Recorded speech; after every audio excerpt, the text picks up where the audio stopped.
Before you spend another old coin, stop for 1 second, because one tiny detail on a coin that looks completely normal could be the reason collectors are paying shocking money.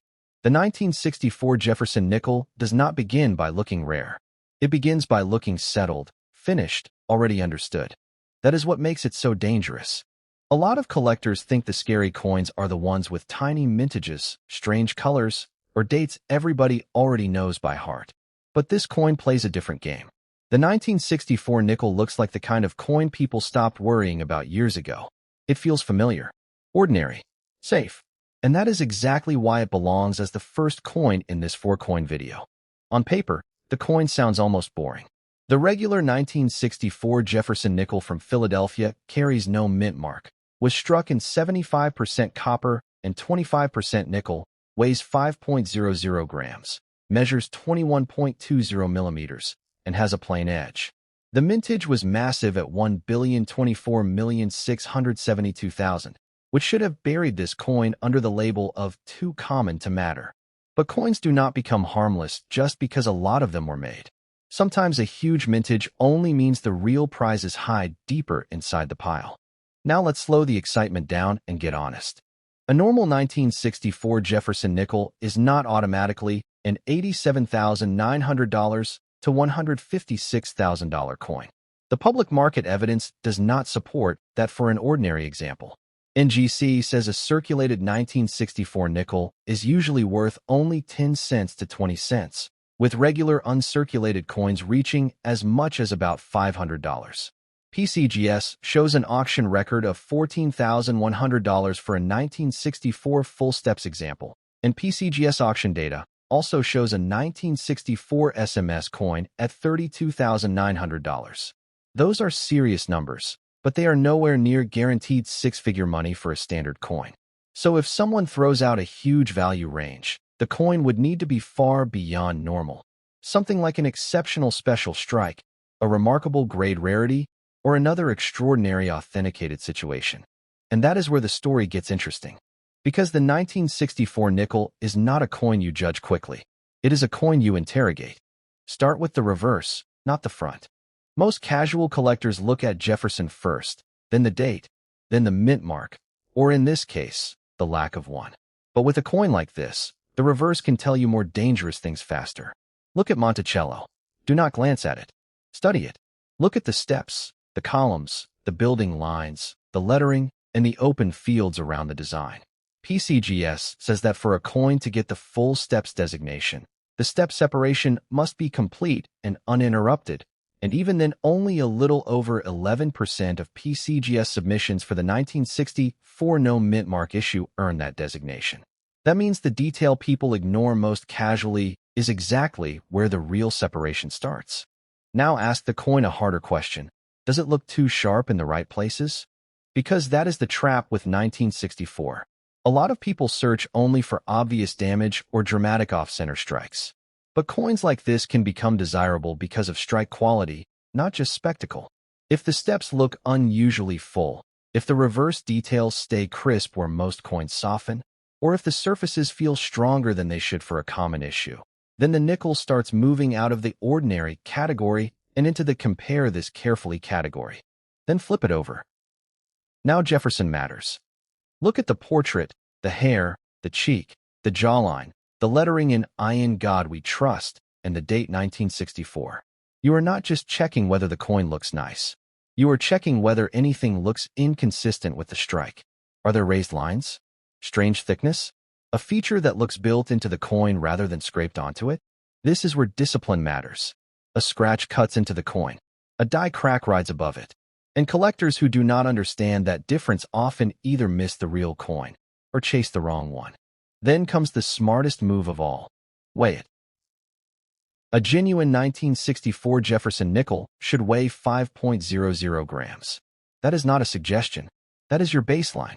If the weight is clearly off, stop and compare.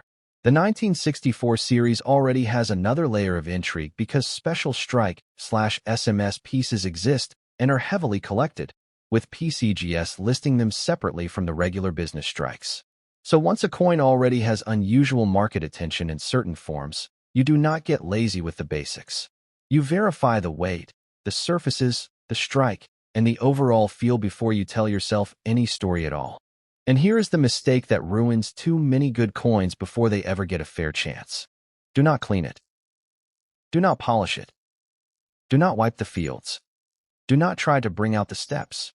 Because the very surfaces you are trying to brighten may be the same surfaces a grader or collector needed to see untouched. So if you find a 1964 Jefferson nickel that looks unusually sharp, unusually strong, or simply too good to be ordinary, do not dismiss it because the mintage was huge. Photograph it. Weigh it. Compare the reverse carefully. Check whether the steps are truly there or only pretending to be. And remember the lesson this first coin sets for the whole video. This nickel looks simple until you realize how much collectors miss. The 1947 Jefferson nickel does not belong in the second slot of this 4-coin video because it is loud. It belongs here because it is deceptive. The first coin taught you that a common-looking nickel can hide serious value behind strike quality and patience. But this second coin changes the tone. The 1947 Jefferson nickel comes from a very different era, and that alone tricks people into making the wrong kind of decision.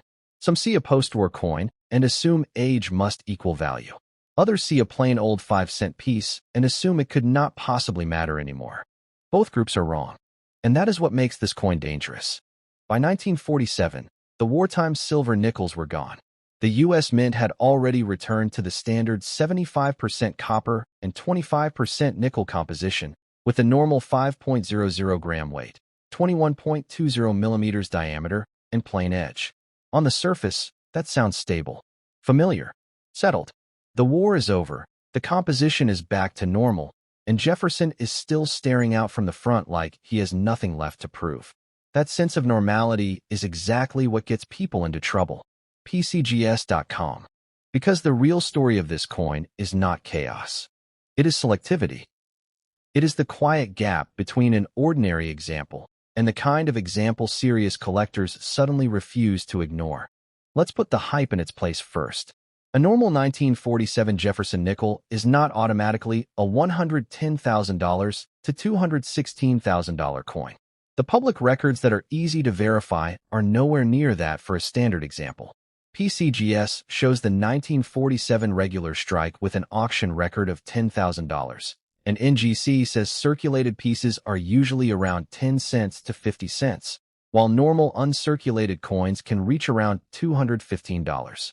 Great collections, looking specifically at the 1947 full steps category, show sales ranging from $8 to $3,361.50 over many years. So if somebody throws out a 6-figure number, the coin would have to be something radically beyond the ordinary, a freak condition rarity, an extraordinary strike, or another exceptional authenticated piece. PCGS.com. And that is why this nickel matters. Because it forces you to stop asking the lazy question, is a 1947 nickel old enough to matter? And instead ask the collector's question, what kind of 1947 nickel am I actually looking at? That shift changes everything. This time, do not begin with the date.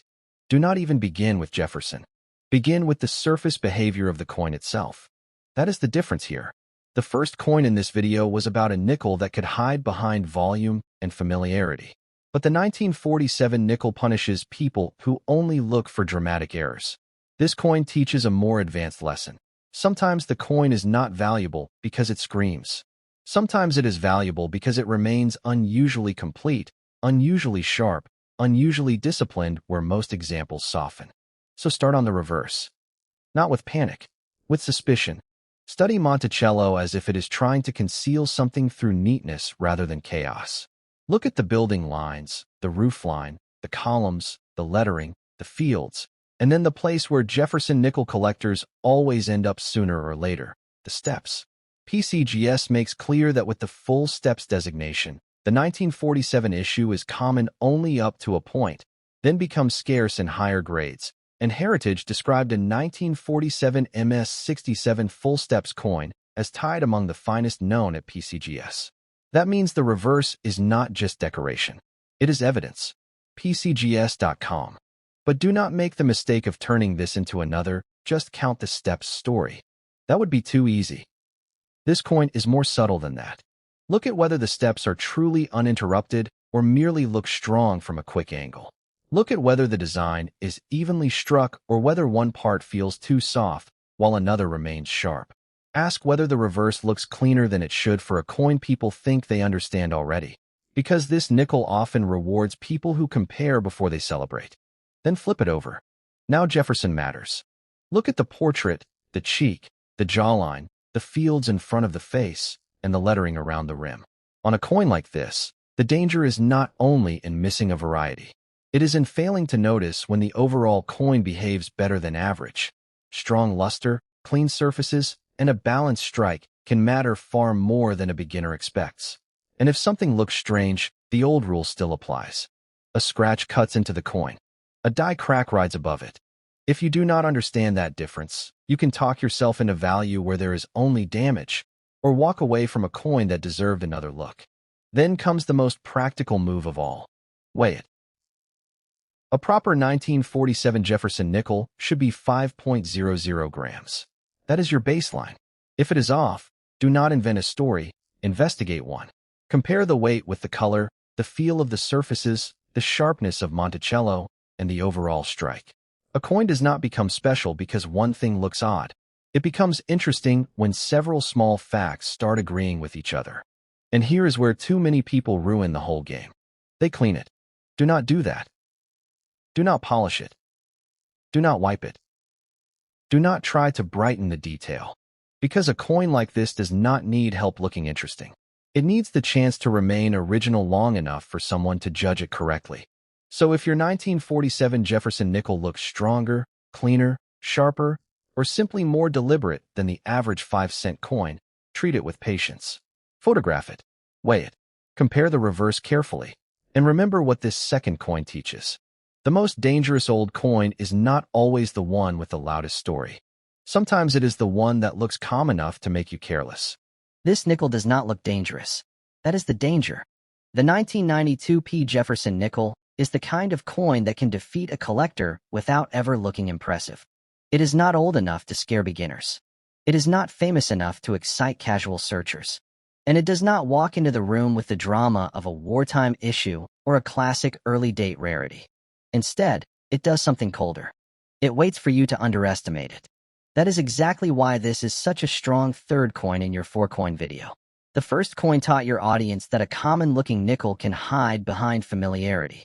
The second coin showed them that an older coin can punish shallow assumptions.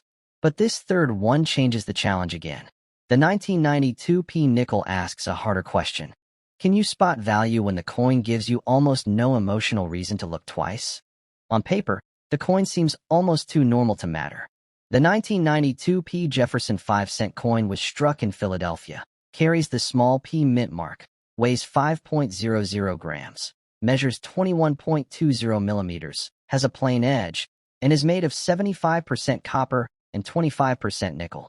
The mintage was a massive 399,552,000 pieces. Nothing about that sounds rare. Nothing about that screams jackpot. It sounds like the exact kind of nickel most people would toss back into circulation without a second thought. And that is where the trap begins. Because a normal 1992p Jefferson nickel is not automatically a $53,000 to $104,000 coin. The public market data does not support that for an ordinary example. NGC says circulated coins are usually only worth about 10 cents to 20 cents, and PCGS shows the 1992p full steps auction record at $1,725. Heritage also shows a 1992 PMS67 full steps example with census context that tells you the market pays attention to quality, not just the date.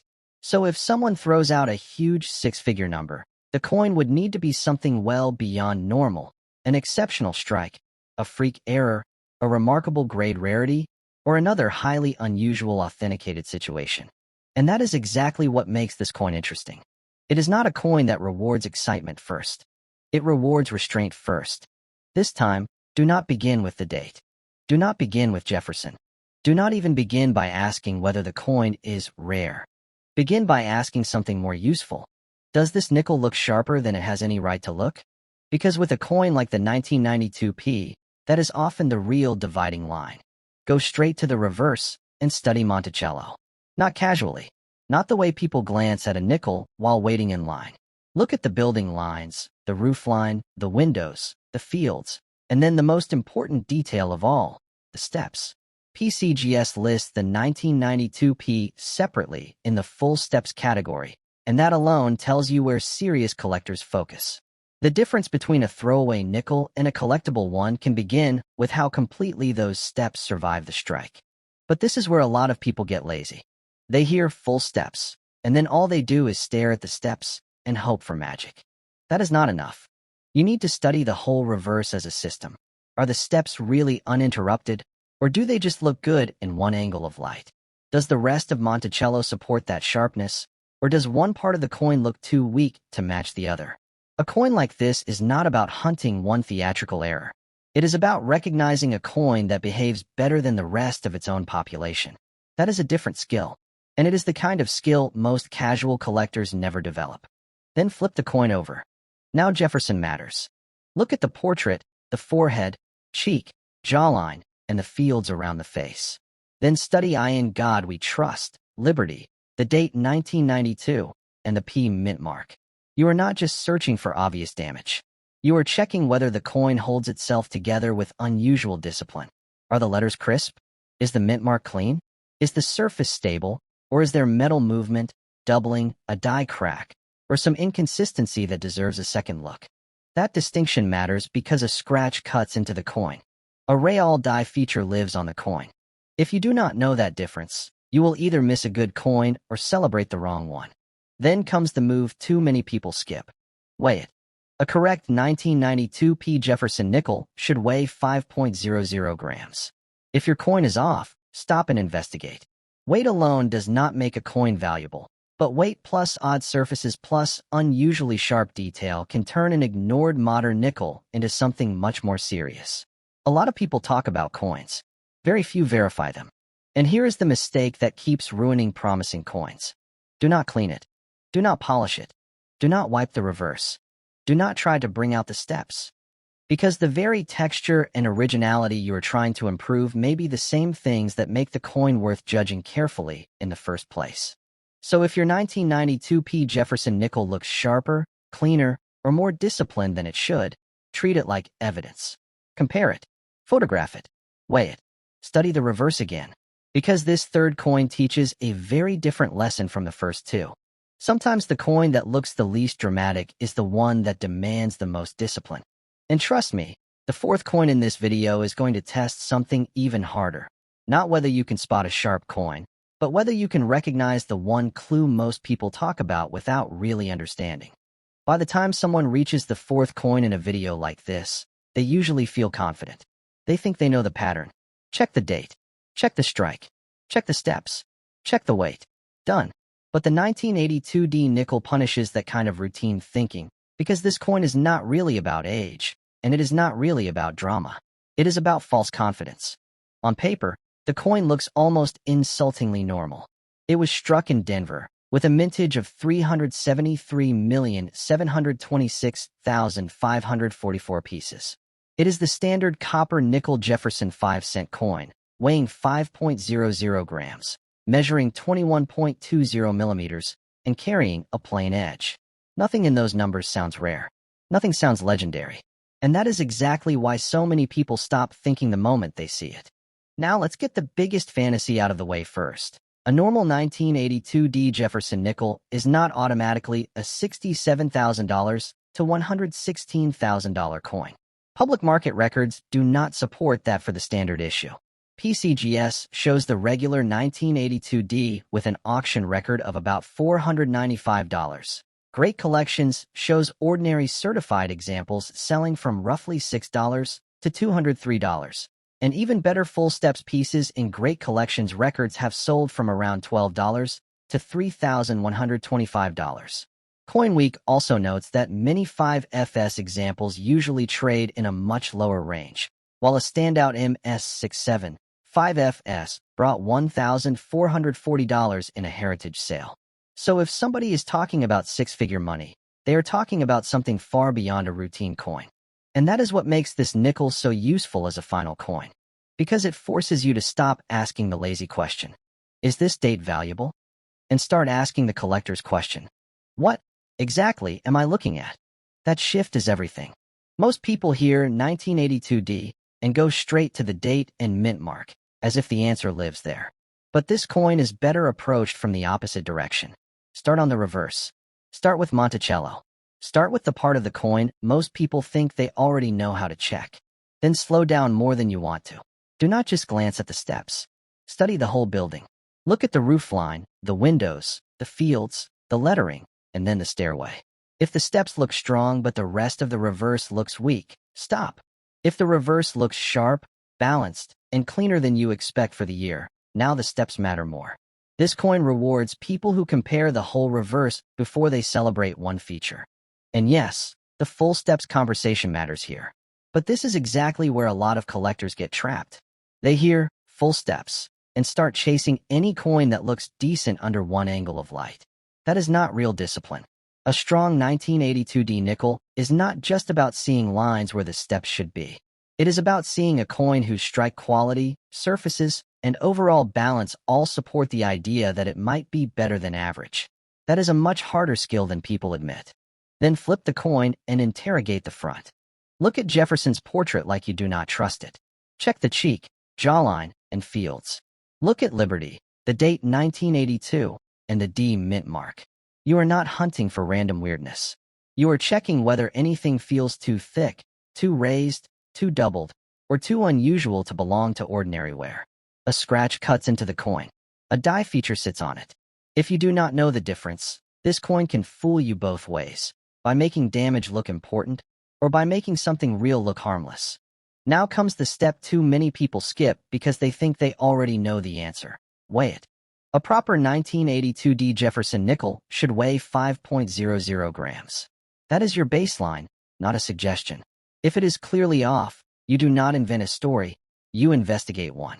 Weight by itself proves nothing, but weight plus unusual surfaces, odd strike quality, strange edge behavior, or suspicious detail turns an ordinary-looking nickel into a coin worth real attention. And if the coin is exactly on weight, that is useful too, because it helps eliminate bad guesses and forces you back toward the quality of the strike and surfaces. There is also one deeper reason this date matters more than people assume. 1982 and 1983 U.S. Mint uncirculated sets were not issued, and CoinWeek points out that the absence of mint sets helps explain why higher-end survivors from these years attract collector attention. That does not make every 1982D nickel rare. It does mean the year has a built-in condition challenge that lazy collectors overlook. And now the warning that ruins more good coins than bad luck ever does. Do not clean it. Do not polish it. Do not wipe the reverse. Do not try to bring out the steps. If this coin has any real chance of being special, originality matters. The surfaces need to stay untouched. The texture needs to stay honest. The evidence needs to stay alive. So if you find a 1982D Jefferson nickel that looks sharper, cleaner, more balanced, or simply more disciplined than the average coin from the year, do not dismiss it because the date sounds ordinary. Photograph it. Weigh it. Compare the reverse carefully. Study the steps again. Then ask the question this final coin was built to force on you. Did you really learn how to look? Or did you only learn how to hope?